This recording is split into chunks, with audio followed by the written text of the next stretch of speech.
All right, let's talk about something that's on pretty much everyone's mind these days: artificial intelligence and what it means for our jobs. You hear it all the time, right? Are the robots coming to take over? Or is this the beginning of something totally new, a whole new way of working together with machines? Well, that's what we're going to dig into. So let's start with a number that got everyone talking. It comes from a big report by Goldman Sachs. They figured that generative AI could automate tasks that are equivalent to about 300 million full-time jobs. Now, that is a huge, kind of scary number, and it's easy to see why it makes people nervous. But, and this is a big but, it's really only half the picture. And here's the other half. This is the real push and pull of what's happening. On one side, you've got that 300 million number, which represents a whole lot of disruption. But on the other side, the World Economic Forum thinks we could see 97 million brand new jobs pop up by 2025. These are roles designed for a world where humans and AI split the work. So, you see, it's not just about jobs disappearing. It's about jobs changing. Okay, so to get our heads around this, here's how we're going to break it down. We'll look at that tale of two numbers, then see where the first wave of change is hitting. We'll talk about a really cool collaboration model called the Centaur, the massive need for reskilling, some of the risks we have to watch out for, and then, most importantly, what we can all do to get ready. All right, let's dive right in. The first wave of change. Where is AI actually making a difference today? Because, trust me, its impact is not spread out evenly, not by a long shot. So check this out. It's fascinating to see how different things are from one industry to the next. Notice what's at the top. It's not physical work, it's knowledge work. Office and admin support, almost half of their tasks are exposed to automation. Same with legal services, right up there at 44%. But then you look way down at the bottom, construction, just 6%. This tells you that the first wave isn't about muscle, it's about automating thinking tasks. And this quote, it just says it all, doesn't it? This is from someone working at a company that's already using AI. It's not about the robot taking their entire job. It's about taking over the tedious, repetitive stuff, the filtering, the sorting, so that the human can focus on things that require, a human brain, like strategy and analysis. So the key thing to really get here is that AI isn't coming for jobs, it's coming for tasks, specifically the structured, predictable tasks. Think data entry, basic customer service, that first read-through of a contract. Meanwhile, jobs that demand physical skills in constantly changing environments like construction or maintenance, they're pretty safe for now. So, if AI is just handling certain tasks, what does that mean for us?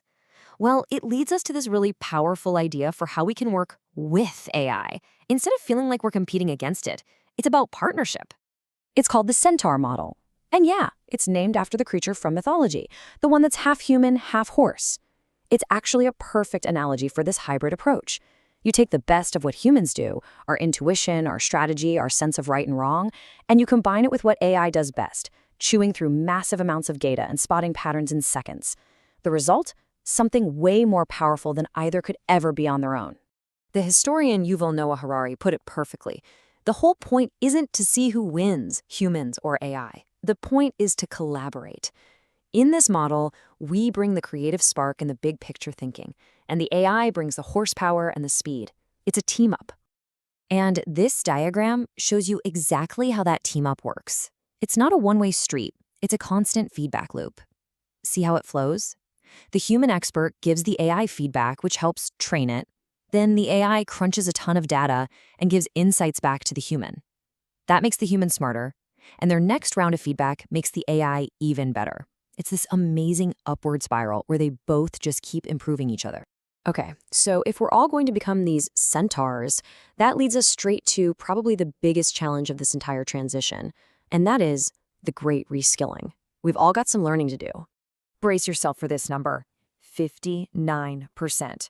According to the World Economic Forum, that's the slice of the global workforce that's going to need some serious training by 2030, just to stay relevant.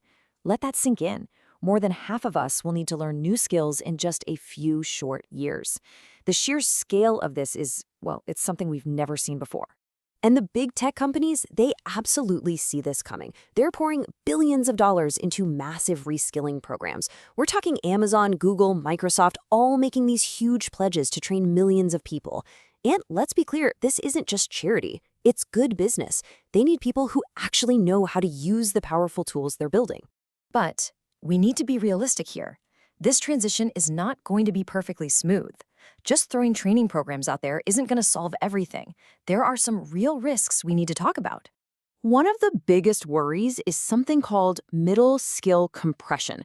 It sounds a bit academic, but what it really means is the hollowing out of the middle of the career ladder. And this could fundamentally change how people build a career.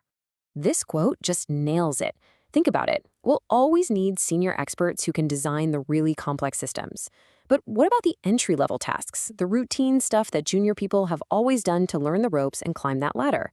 Well, that's exactly what's getting automated. So the pathway to becoming an expert starts to get a lot narrower. And this brings up the danger of de-skilling. It's the difference between being in the loop versus on the loop. When you're in the loop, you're actively doing the work. You're honing your skills. But when you're just on the loop, you're just supervising a machine that's doing the work. You risk losing your edge, getting complacent, and letting your own critical skills just fade away. So after all that, the million-dollar question is, what does this mean for you? Right now, how do you actually navigate all this change and make sure you're one of the people who thrives? How do you become a centaur? Well, it really seems to come down to 3 key things.